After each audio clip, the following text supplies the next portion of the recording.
जी, तो आज हमने पढ़ना है कोरोनरी आर्टरी डिजीज़। ठीक है, हम हार्ट फेलियर का टॉपिक कर रहे थे।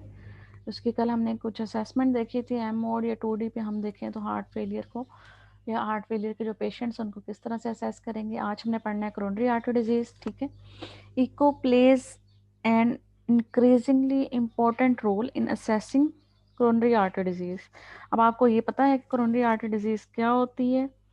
ठीक है, कोरोनरीज की कौन सी हैं, राइट और लेफ्ट होती हैं, उसके आगे ब्रांचेस होती हैं डिफरेंट। कोरोनरीज क्या करती हैं, हार्ट मसल्स को सप्लाई करती हैं।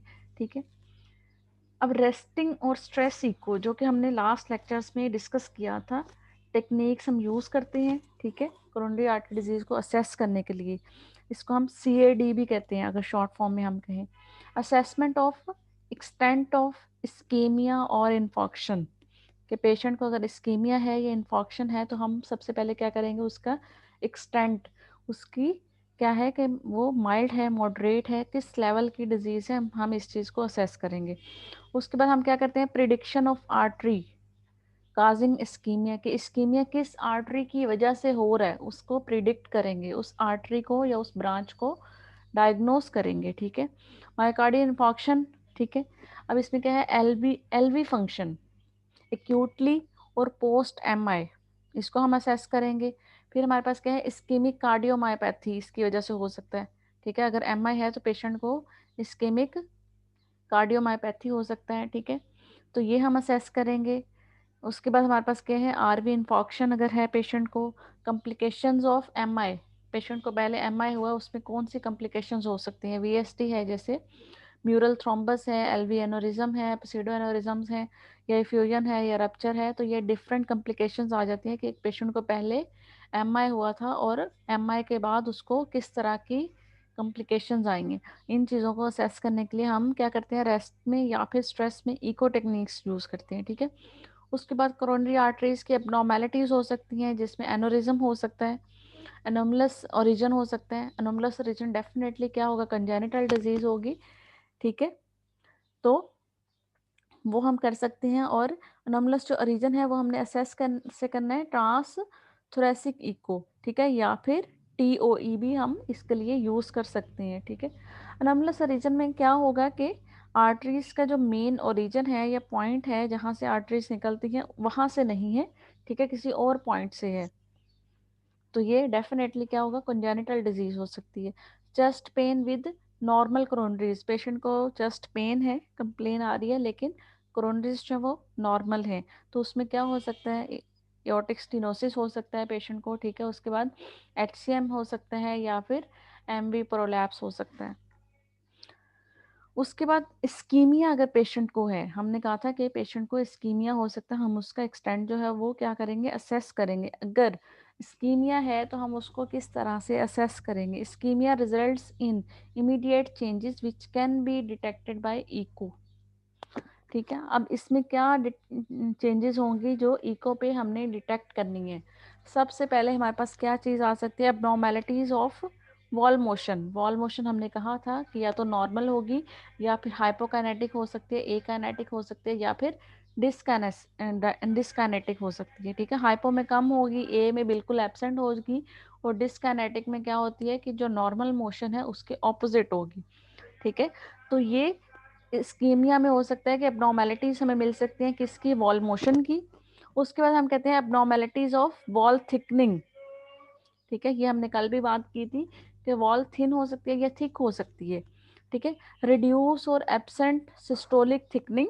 ठीक है, और सिस्टोलिक थिनिंग। ठीक है, दिस इज मोर सेंसिटिव और स्पेसिफिक फॉर इस्कीमिया। ठीक है, abnormalities of overall wall LV function, LV का ओवरऑल जो फंक्शन है उसमें कोई अबनॉर्मेलिटी हो सकती है, जैसे हमने कल रिजेक्शन फ्रैक्शन को असेस किया था, वो हम करके देख लेंगे कि वो नॉर्मल रेंज में आ रहा है या नहीं आ रहा है, तो यहाँ से हम क्या करते हैं, इस्कीमिया असेस कर सकते हैं। ठीक है, उसके बाद हम कहते हैं these can be detected by 2D echo, but M mode is also extremely good. क्यों? Because it's high sampling rate makes it very sensitive to wall motion and thickening abnormalities। Definitely M mode जो है वो ज़्यादा बेटर होगा जब हमने wall motions को देखना है या उसकी थिकनिंग को देखना है, क्योंकि यहाँ पे हम मोशन मोड ले सकते हैं। ठीक है, तो 2D बेस्ट है, लेकिन एम मोड उसके लिए वॉल मोशंस को अगर देखना है तो उसके लिए ज़्यादा सेंसिटिव होगा. It is essential that the beam is at 90 degree to the wall. जो हमने कल बात की थी कि जितना ज़्यादा परपेंडिकुलर होगा उतने ज़्यादा हमारे पास रेजोल्यूशन अच्छी आएगी. ठीक है, बीम जो है वो 90 डिग्री पे होनी चाहिए वॉल की. या फिर हमने कल कहा था जैसे IVS के, तो हम जिस चीज़ को असेस कर रहे हैं उसके परपेंडिकुलर होनी चाहिए. अब हमने वॉल को अगर असेस करना है तो बीम जो है वो उसके परपेंडिकुलर होनी चाहिए, 90 डिग्री पे होनी चाहिए. There are limited regions of LV myocardium that can be examined by M mode. ठीक है, most usefully the posterior wall and interventricular septum को हम इजीली एम मोड पे असेस कर सकते हैं. बाकी पूरा जो रीजन है LV मायोकार्डियम हम वो असेस नहीं कर सकते एम मोड पे ज़्यादा इजीली. ठीक है, द चेंजेस रिवर्स इस इफ इस्कीमिया इज रिवर्स. अब ये जो सारी चेंजेस हमें मिलती हैं, ठीक है, ये कब मिल रही है? जब इस्कीमिया है. लेकिन इस्कीमिया अगर ज़्यादा सीवियर ना हो तो वो रिवर्स हो सकता है. डेफिनेटली अगर इस्कीमिया रिवर्स होगा, पेशेंट अपनी नॉर्मल कंडीशन की तरफ जाएगा, तो फिर क्या होगा? ये जो सारी चेंजेस हमें मिल रही थी इको पे, ये भी रिवर्स हो जाएंगी. कैसे? By rest. ठीक है, रेस्ट से या फिर एंटी एंजाइना मेडिकेशन, कि अगर पेशेंट को हम कोई मेडिकेशन यूज़ करवाएं या फिर पेशेंट अगर रेस्ट करते हैं. बहुत सारे ऐसे पेशेंट्स होते हैं जो कहते हैं हमें जब हम चलते हैं या कोई काम करते हैं, हैवी वर्क हम करते हैं, हमें पेन होती है. ठीक है, हमें इस तरह के सिम्टम्स मिलते हैं, लेकिन जैसे ही हम लेट जाएं या हम रेस्ट करें तो हम नॉर्मल फील करते हैं.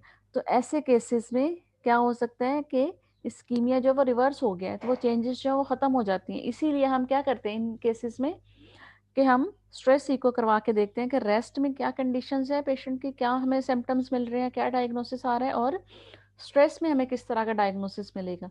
ठीक है, तो हमने पेशेंट को रेस्ट करवाया या पेशेंट रेस्ट करे तो ये चेंजेस जो है वो रिवर्स हो सकती हैं, या फिर मेडिकेशन अगर पेशेंट ने की है तो उससे हो सकता है, या फिर परकुटेनियस ट्रांसल्यूमिनल कोरोनरी एंजियोप्लास्टी अगर की है तो उससे भी ठीक हो सकता है. ठीक है, थ्रोम्बोलाइसिस अगर किया है, थ्रोम्बोलाइसिस में क्या होगा कि जहाँ पे कोई प्लैक था, ठीक है, जिसकी वजह से कोई ब्लॉकेज थी या स्टेनोसिस थी, उसको हमने ब्रेक कर दिया, उसको ख़त्म कर दिया, तो डेफिनेटली जब इस्कीमिया रिवर्स होगा तो चेंजेस भी ख़त्म हो जाएंगी. उसके बाद कोरोनरी आर्टरी बाईपास अगर ग्राफ्ट हम करें तो फिर ये जो है वो रिकवर हो सकता है. ठीक है, if the myocardium has its blood supply occluded for more than 1 hour, के मायोकार्डियम की जो ब्लड सप्लाई है वो एक कम से कम 1 आवर, ठीक है, या फिर 1 आवर से जो ज़्यादा टाइम है, ठीक है, इस इतने टाइम में उसको ब्लड सप्लाई ना मिले तो फिर क्या होगा? परमानेंट चेंजेस हो जाएंगी. ठीक है, और उसमें MI भी हो सकता है और स्कारिंग भी हो सकता है कि अगर पेशेंट को क्या है कि उसकी जो अक्लूजन था, ठीक है, या ब्लॉकेज थी, वो 1 घंटे से ज़्यादा टाइम तक रही है, तो पेशेंट की क्या होगी? ऑक्सीजन जो है वो ड्रॉप हो जाएगी. ठीक है, उसकी ब्लड सप्लाई ड्रॉप हो जाएगी, तो फिर पेशेंट में परमानेंट चेंजेस हो सकती हैं. ठीक है, अब यहाँ पे अगर हम देखें तो हमारे पास 2 डायग्राम्स हैं A एंड B. ठीक है, dilated left ventricle with impaired systolic function. अगर आप यहाँ पे देखें तो हमने लास्ट लेक्चर में एक नॉर्मल डायग्राम देखी थी.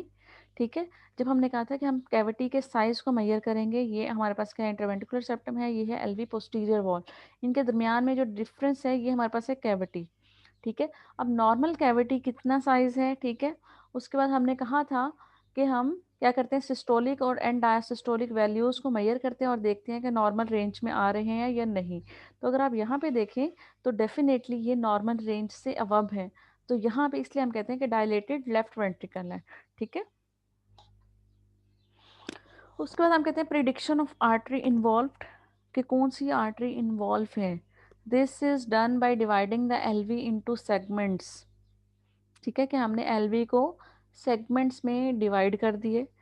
क्यों? ताकि हम आर्टरी जिसकी वजह से ये डिजीज़ आ रही है उसको हम असेस कर सकें. सबसे पहले हम कहते हैं stress echo is based on this assessment of myocardial infarction. Echo can help in detection the extent of LV infarction, assessing RV involvement and detection complication. ठीक है, the changes in LV function with acute MI are similar to those described by ischemia. ठीक है, कि वो जो ischemia में changes आ रही थी changes in LV function with acute MI. यहाँ पे क्या है, एलवी के फंक्शन में चेंजेस आ रही हैं किसके साथ, एक्यूट एमआई के साथ। और ये सिमिलर किसके साथ है, इस्कीमिया के साथ, जो भी हमने पीछे पढ़ी है कि दोनों में जो चेंजेस आ रही हैं वो ऑलमोस्ट सेम है, but rapidly become reversible, irreversible. ठीक है, कि यहाँ पे जो चेंजेस हैं वो इरिवर्सिबल होती हैं, रिवर्सिबल नहीं है। जैसे हमने कहा था इस्कीमिया में चेंजेस जो है वो रिवर्स हो जाती हैं, यहाँ पे रिवर्स नहीं होंगी, सेम होंगी लेकिन रिवर्स नहीं होंगी, ये डिफरेंस होता है।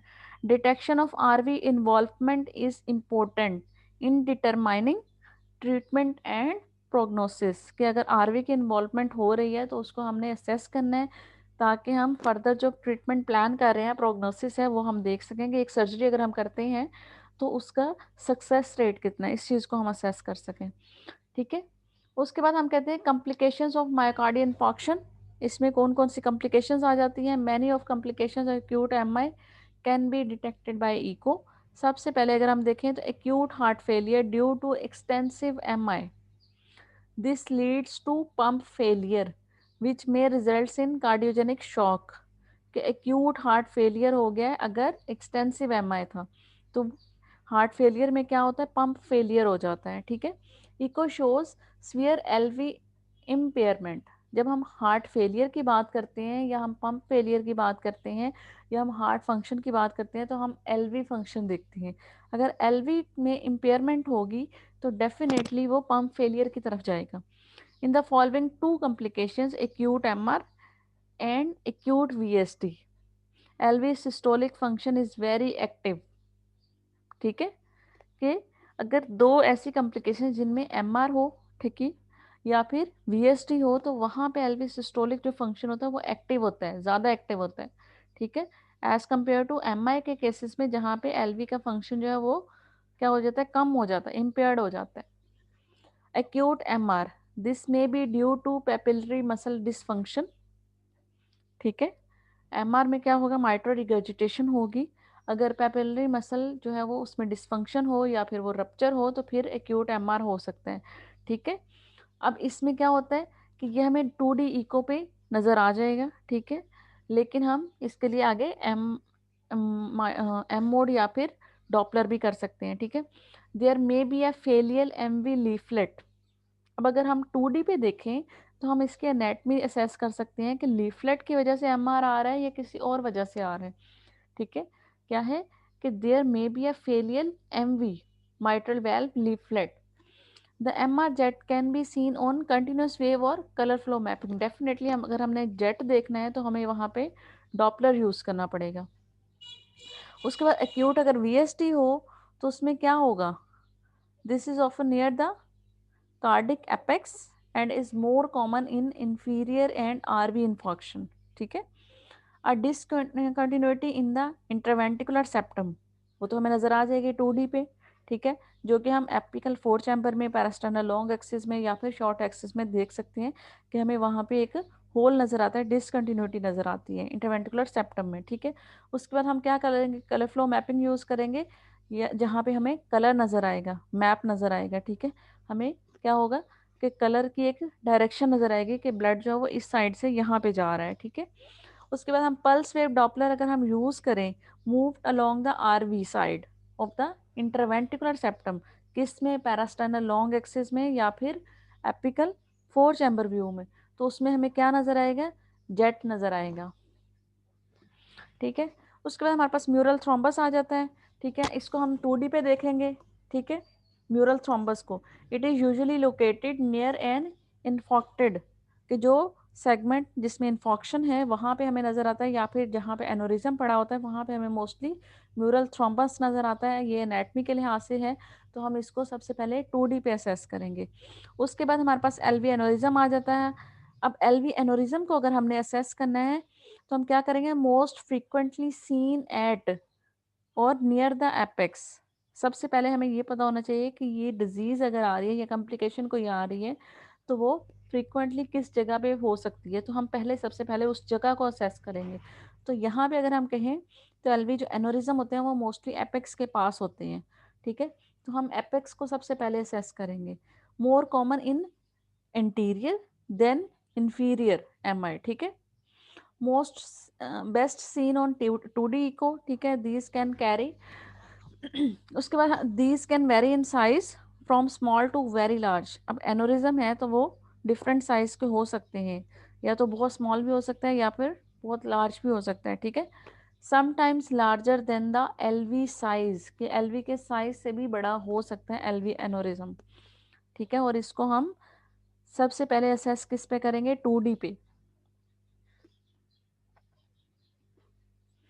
अब अगर आप यहाँ पे देखें तो हमारे पास क्या है, एलवी, ये आपके पास क्या है, एलए, ठीक है।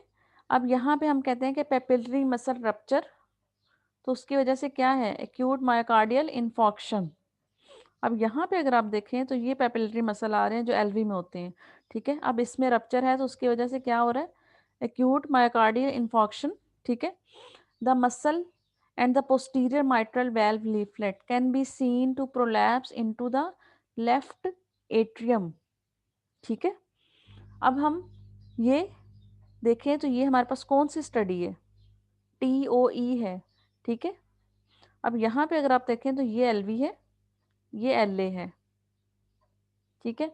तो ये हम असेस करते हैं कि हमारे पास माइट्रल रिगर्जिटेशन है तो वो किसकी वजह से है, पेपिलरी मसल की वजह से है या फिर लीफलेट फेलियर है, या फेलियर लीफलेट की वजह से।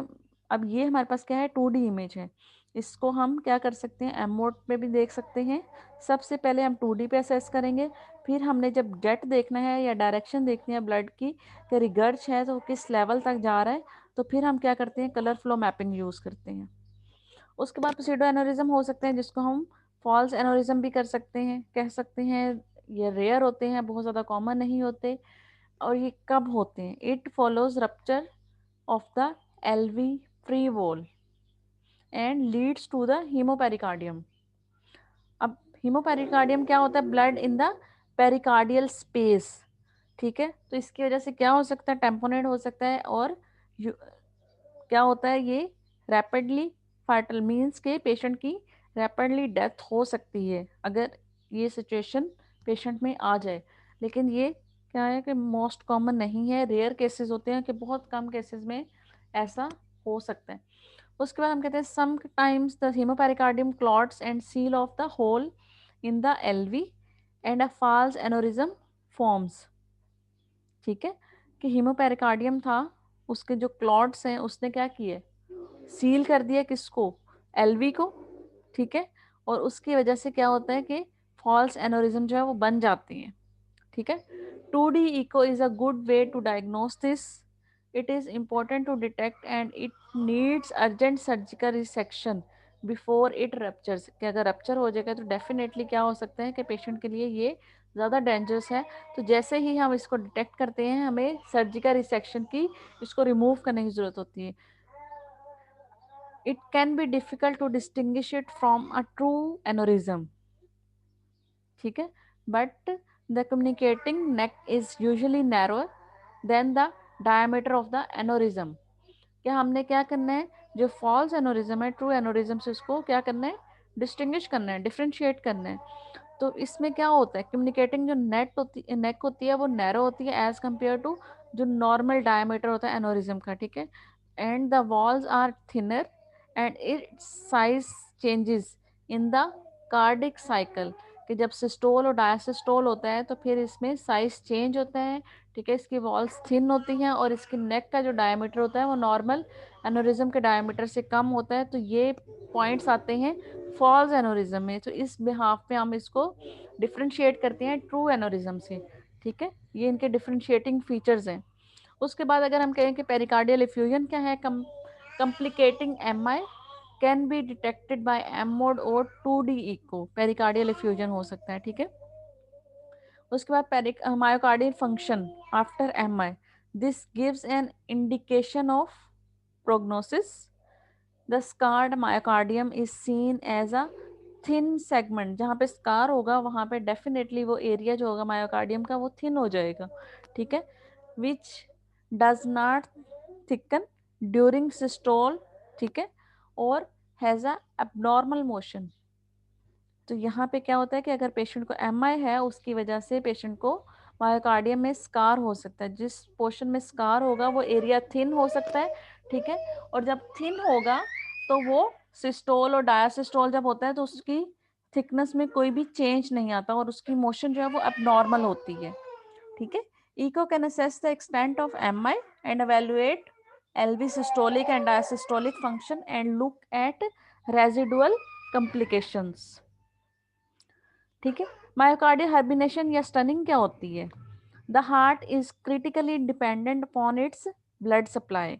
Occlusion of a coronary artery results in the, अब क्या है कि कोरोनरी आर्टरी अगर अक्लूजन हो जाए, ठीक है, तो उसकी वजह से क्या होगा, वो एरिया जिससे कोरोनरी आर्टरी सप्लाई हो रही थी मायोकार्डियम, ठीक है, उसका फंक्शन जो है, उसके कंट्रैक्शन जो है या उसका जो पंप फंक्शन है कि उसने रिलैक्स करना है, कॉन्ट्रैक्ट करना है, उसमें क्या होगा, डिले होगा, ठीक है, या फिर क्या होगा, उसमें एबनॉर्मेलिटी आएगी, ठीक है।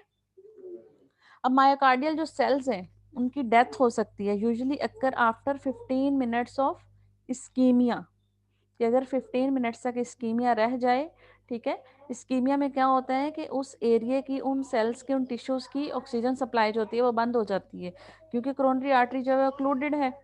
तो फिर अगर 15 मिनट्स तक इस्कीमिया रहे तो मायोकार्डियल जो सेल्स हैं उनकी डेथ हो सकती है, ठीक है। And impairment of contractile function may remain even after, अब यहाँ पे क्या है कि इम्पेयरमेंट है किसके फंक्शन में, मायोकार्डियल के कॉन्ट्रेक्टाइल फंक्शन में, कि वो कॉन्ट्रैक्शन जो हो रही है, रिलैक्सेशन जो हो रही है, उसमें इम्पेयरमेंट है। कब, कि अगर रीस्टोर हो भी जाए ब्लड सप्लाई, किसकी, ब्लड सप्लाई रीस्टोर हो रही है मायोकार्डियम की, ठीक है, और ये कब हो रही है, विदाउट एमआई, कि पेशेंट को एमआई नहीं था, ठीक है, लेकिन उसकी जो है वो इस्कीमिया जैसे केसेस हैं, तो उसकी ब्लड सप्लाई जो थी वो बंद हो गई थी, ठीक है।